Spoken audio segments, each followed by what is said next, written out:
Salve a todos, sejam bem-vindos.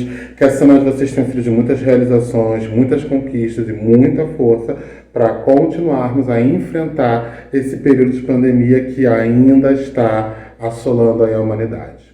E hoje eu quero trazer para vocês um diálogo referente a justamente o conhecimento da própria religião. Será que você conhece realmente a sua religião, o histórico e a importância de estudar sobre a nossa própria prática? Vamos dialogar?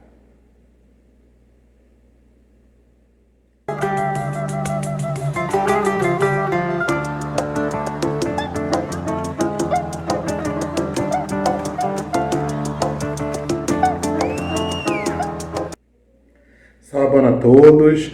Hoje eu quero trazer justamente essa reflexão. Por quê? Eu vim recebendo alguns comentários, alguns questionamentos de pessoas que são praticantes de religião matriz africana e algumas pessoas que são praticantes de cabula em outros estados e que vieram questionar justamente por que nós apresentamos, através da Sanzala Kasambi, o entendimento de que a cabula ela é uma religião de matriz afro-banto, com vários referenciais da cultura banto, e porque nós não preservamos o nagocentrismo, que é justamente aquele conceito de que a religião tradicional nagô, o candomblé queto e com influência iorubá, predomina. Se a gente perceber, há um predomínio muito grande da influência cultural nagô nas religiões de matriz africana. E a cabula, ela segue numa direção contrária, reforçando seus aspectos bantus, né? E se distanciando desse nagocentrismo.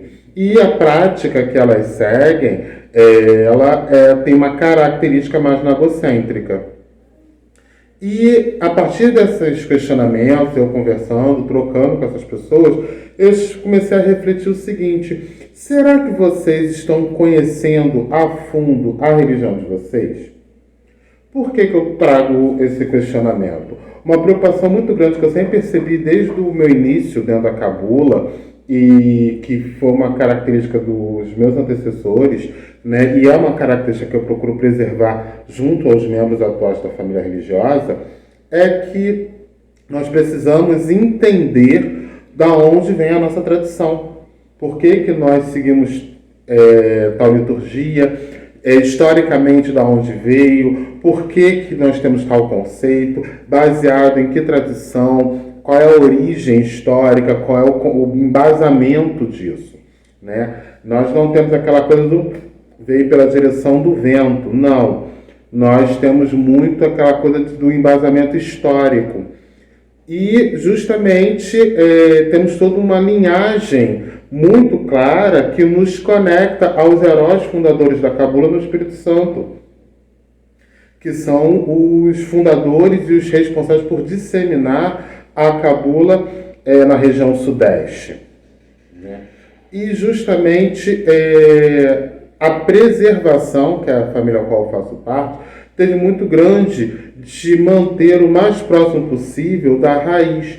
E até mesmo quando sofreu influências nagôs, com o passar do tempo, os meus antecessores buscaram reforçar e substituir esses elementos nagôs que foram absorvidos por conceituações banto, que é a matriz sobre o qual a religião cabula original, revolucionária, surgiu no Espírito Santo e se expandiu para o estado de Minas Gerais, Rio de Janeiro, sul da Bahia, e chegou também ali pelo Paraná e em São Paulo, tá? Mas atuou principalmente no Rio, Minas e Espírito Santo. E por que isso? E por que nós temos essa preocupação muito grande dentro da Sanzala Kasambi com o estudo? Nós temos círculos de estudos. A gente entende o seguinte: fundamento se ensina dentro do templo. Isso é um fato. Mas história, entendimento, conceituação, embasamento, a gente pode recorrer a livros, confrontar informações, corrigir erros através dessas conceituações históricas. combater o sincretismo através de um entendimento mais apurado sobre a própria tradição, ter uma análise crítica sobre os assuntos. Isso ocorre justamente porque nós conhecemos a nossa própria história. Sabemos de onde veio esses valores, de onde vieram essas filosofias, baseadas e pautadas em quê? Não é aquela coisa, o meu zelador falou e é a lei. Não, meu zelador falou, ótimo, e assim como meu zelador fazia, e é como eu costumo fazer com os filhos, o conceito que aprendi foi esse. Busca, critica, analisa, vai buscar referenciais, embasando esse conceito para ver se ele tem lógica, se ele é racional ou não. A nossa fé é toda pautada na racionalidade, e não na fé cega e fé amolada. E faca amolada, perdão. Né? Fé cega e faca amolada, como diz o ditado. Não. A nossa fé é embasada em racionalidade, para justamente eu ter essa reflexão crítica. E cabe às pessoas que, porventura, venham a seguir a Cabula com um referencial Nagô muito intenso, refletir e procurar entender historicamente o que aconteceu e por que o segmento, a família religiosa ao qual você pertence, ela se distanciou dos referenciais originais da Cabula, que são afrobancos e ameríndios. Por que essa distância? Entendeu? Por que substituiu os termos Mahamba e Bakuro, que se referem a divindades e ancestrais divinizados, por orixás, que são um outro referencial de uma outra tradição africana, mas não é a tradição que embasou toda a nossa tradição de Cabula. Ela não serviu de base para a nossa formação, das nossas práticas e do nosso entendimento e leitura da religiosidade. Por que vocês perderam esse vínculo? Não é uma coisa que essa reflexão crítica não vai destoar e nem vai empobrecer ou invalidar a sua fé, mas vai fazer você entender o processo histórico que a sua tradição seguiu e se esse processo histórico ele pode ser reparado ou não. Porque, por exemplo, durante o período em que eu estava na minha formação, eu me recordo que a minha bisavó, ela se referia a orixás. E a minha avó começou a fazer o processo de correção desse conceito. Que ela começou a falar, não, na Cabula nós temos dois tipos de entendimento. Né? E a minha bisavó se referia ao orixá tanto no entendimento de Mahamba, divindade, expressão da natureza, e usava o mesmo termo orixá para se referir à ancestralidade individualizada. E a minha avó, ela percebeu o seguinte, não, são dois conceitos diferentes, e ela foi buscar na história da Cabula os termos corretos. E ela identificou, não, Mahamba é quando a gente se refere à divindade, e Bakuro quando a gente se refere a ancestrais divinizados. E começou a reforçar essa característica com conceituações bantus, retirando esse elemento Nagô, que ajudou a ter um entendimento até um certo momento, mas corrigindo esse erro para que a tradição pudesse ser o mais próximo possível da origem. E hoje em dia, na nossa tradição, na nossa família, é super comum a gente se referir às nossas divindades como Mahamba e como Bakuro. Mas houve esse movimento. E porque no período da minha bisavó, ela tinha essa leitura nagocêntrica? Por uma questão de influência, por uma questão de empoderamento das tradições nagôs, por uma questão de preconceito às tradições afrobanto, que é um preconceito que nós da Cabula sofremos, o Omolocô sofre, o Candomblé de Angola sofre, né? As tradições de matriz afrobanto sofrem esse preconceito diante das tradições de origem nagô. E houve esse processo, essa preocupação através dos meus antecessores de resgatar a denominação e a leitura que a Cabula realmente possui sobre isso.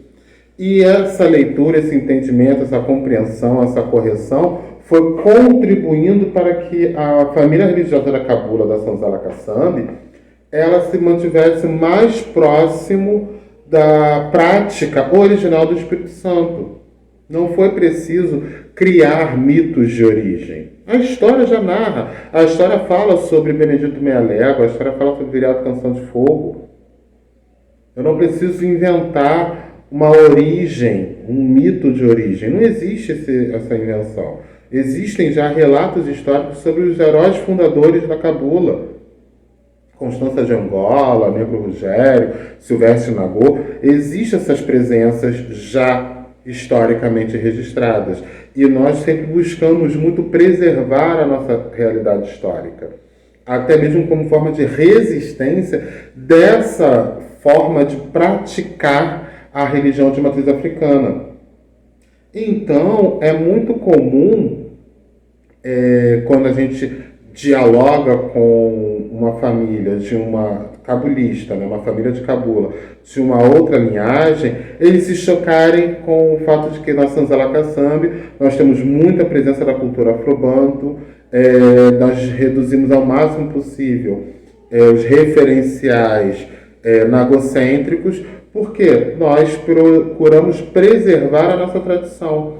E cabe aí uma provocação. Reflita, conheça a história, por que a sua família religiosa se distanciou dos elementos matrizes que servem de embasamento para a sua tradição religiosa. Porque nós entendemos em que momento nós começamos a nos distanciar e atuamos para que esse distanciamento se diminuísse e nós pudéssemos preservar essa tradição, essa cultura e essa leitura do mundo com forte influência, tanto banto quanto indígena. E o que aconteceu na história da sua família religiosa que não foi tida essa percepção e o distanciamento acentuou ao ponto que hoje você não consegue mais identificar os referenciais bantos na sua tradição. E o mais interessante, o que realmente você acaba praticando, se você não consegue ter a leitura que a Cabula tem sobre determinados assuntos. Porque a partir do momento que você tem uma leitura que englobe Makuru, Mahamba, Kiala, Moió, Ubuntu, Muntu, você começa a ter um entendimento diferenciado. Você não vai ter uma leitura de um candomblé queto, que é uma religião de matriz africana maravilhosa, mas que ele possui características que diferenciam a nossa leitura de mundo. E você acaba absorvendo essa leitura sob o nome de Cabula e acha que o que você está fazendo é Cabula. Será? E fazer essa leitura, fazer essa crítica e perceber, será que é o momento da nossa família religiosa recuperar, resgatar essa tradição e perpetuar o que realmente ela em origem praticava, ou não? Houve esse processo de mudança e a nossa família religiosa entende o que aconteceu, por que aconteceu, entende os nomes originais, porém, por um consenso, optamos por que na nossa família religiosa vamos seguir por outra nomenclatura. Eu acho que são críticas que valem a pena e são críticas muito interessantes para reflexão e entendimento, para você saber o que você está praticando. Por isso que na Sanzala nós temos a preocupação do círculo de estudo. A pessoa tem que saber claramente o que ela pratica, da onde vem essa prática dela, por que vem e por que existe. Tá?